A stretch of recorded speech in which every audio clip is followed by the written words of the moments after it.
পৰা সিমূৰলৈ মানুহৰ মুখে মুখে প্ৰচলিত এটি নাম হৈছে অগ্নিনাভ। আৰু অগ্নিনাভ মন্দিৰলৈ বিভিন্ন ভক্তৰ গৈ আছে আৰু তেখেতসকলে ইয়াতে ধূপ জ্বলাইছে, চাকি জ্বলাইছে আৰু শৰাই নৈবেদ্য আগবঢ়াইছে, কাৰণ তেখেতলোকৰ মনোবাঞ্ছা পূৰণ হ'ব লাগে। আৰু আজি আমিও আহিছোঁ আমাৰ মনোবাঞ্ছা পূৰণৰ অৰ্থে ভগৱানৰ আশীষ মাগিবলৈ। দেখুৱাইছোঁ আপোনালোকক আজি অগ্নিনাভ মন্দিৰৰ সুন্দৰ পৰিৱেশ। তো খুৰী, আপুনি আহিছে আজি অগ্নিনাভ মন্দিৰলৈ? প্ৰথমবাৰ আহিছে? অঁ, কিহৰ কাৰণে আহিছে আজি আপুনি? মই বহুত দিনৰ পৰা আশা আছিলে আহিবলৈ। হয় হয়, মোৰ এটা অসুখ হৈছে, মানে অপাৰেশ্যন এটা আছে। হয়, সেইটো কাৰণেও মোৰ ভাল হওক বুলি মই আশীষ ল'বলৈ আহিছোঁ। অগ্নিনাভ মন্দিৰলৈ এতিয়া বিভিন্ন ভক্তৰ আগমন হৈছে। আপোনালোকে দেখিবলৈ পাইছে ৰাস্তা পদূলিয়ে দোকানে পোহাৰে কেৱল ভক্ত আৰু ভক্ত। আপোনালোকে চাই থাকক আজি অগ্নিনাভ মন্দিৰৰ সুন্দৰ পৰিৱেশ।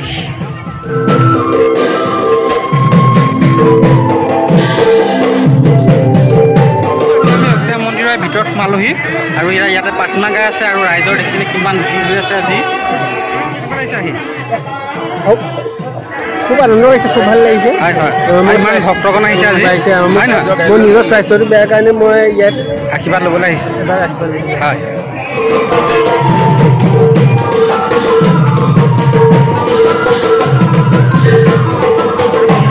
আমি এতিয়া তেল ঢালিলোঁ। তেল ঢালি এতিয়া আমি শৰাই দিবলৈ বিচাৰিছোঁ জেগা।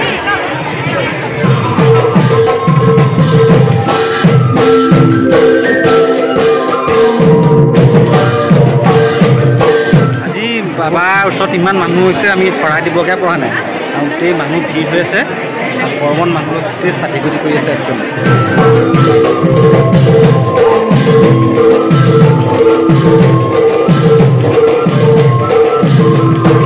দেখিছেনে আপোনালোকে পায়সৰ স্থান? বাইদেউ পায়স আনিছে?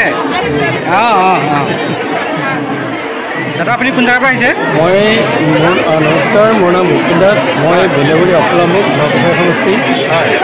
আজি শনি মন্দিৰ আমি আপোনাক শৰাই দিবৰ কাৰণে আহিছিলোঁ। সেইটো কাৰণে বহুত ভিৰ হৈছে, সেইকাৰণে আমি লাইনত খাৰা হৈ আছোঁ। আৰু মোৰ মেইন হৈছে আৰু বন্ধুসকল, এতিয়া আমি শৰাই দিলোঁ আৰু শৰাই দি এতিয়া বাবা দৰ্শনৰ কাৰণে লাইনত খাৰা হৈ আছোঁ।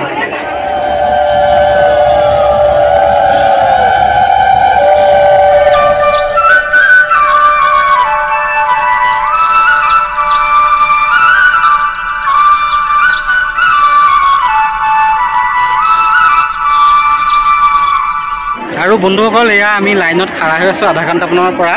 আৰু এইসকল ভক্ত এয়া দৰ্শন কৰি আহি আছে। আৰু যথেষ্ট গৰম পৰিছে আৰু ভগৱানক লগ পাবলৈ হ'লে অলপ কষ্ট কৰিবই লাগিব, হয় নহয় বীৰেন্দ্ৰ? হয় হয়।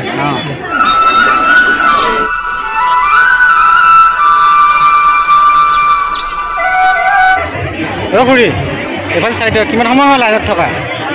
আমি 2 ঘণ্টামানে হ'ল। অঁ অঁ,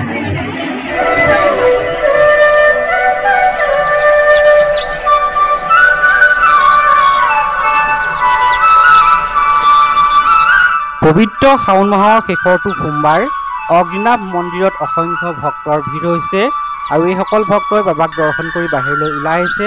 আৰু এয়া আমি বাবাক দৰ্শন কৰা মানসেৰে ৰৈ আছোঁ। তাৰ পাছতে আমাৰ সন্মুখতে এয়া ভক্তসকলে বাবাক একান্ত মনেৰে ভক্তি কৰি আছে, সেৱা কৰি আছে আৰু এইফালে গংগাজল ঢালি আছে।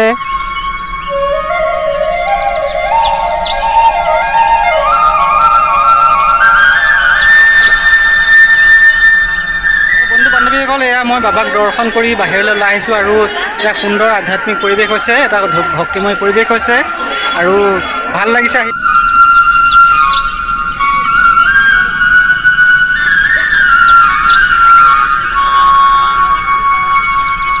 অগ্নিনাভ মন্দিৰৰ বিষয়ে মানে কি ক'ম আৰু, যিবিলাক ভক্ত আহিছে তেওঁলোকে ইয়াত প্ৰমাণ হিচাপে পাইছে সকলোখিনি। কাৰোবাৰ ল'ৰা ছোৱালী নাই, ল'ৰা ছোৱালী হৈছে, কাৰোবাৰ অসুখ হৈছে, সেই অসুখৰ পৰা আৰোগ্য হৈছে, তাৰপৰা কাৰোবাৰ মাত নুফুটাকে আছে, মাত ফুটিছে, সেইখিনি প্ৰমাণ পাইছে বাইদেউ হেৰিয়াতে। আৰু বন্ধুসকল, আজি হৈছে শাওণৰ শেষৰটো সোমবাৰ আৰু শাওণৰ শেষৰটো সোমবাৰত আমি আহিছিলোঁ নাজিৰাৰ অগ্নিনাভ মন্দিৰলৈ আৰু এতিয়া আমি বাবাৰ আশীষ ল'লোঁ। আশীষ লৈ এতিয়া আহি আছোঁ ঘৰলৈ আৰু আজি এই ভক্তিপূৰ্ণ পৰিৱেশৰ পৰা আমি বিদায় মাগিছোঁ। যদি ভিডিঅ'টো চাই আপোনালোকে ভাল পালে তেন্তে লাইক কৰিব, শ্বেয়াৰ কৰিব আৰু চেনেলটো ছাবস্ক্ৰাইব কৰি দিব। ধন্যবাদ।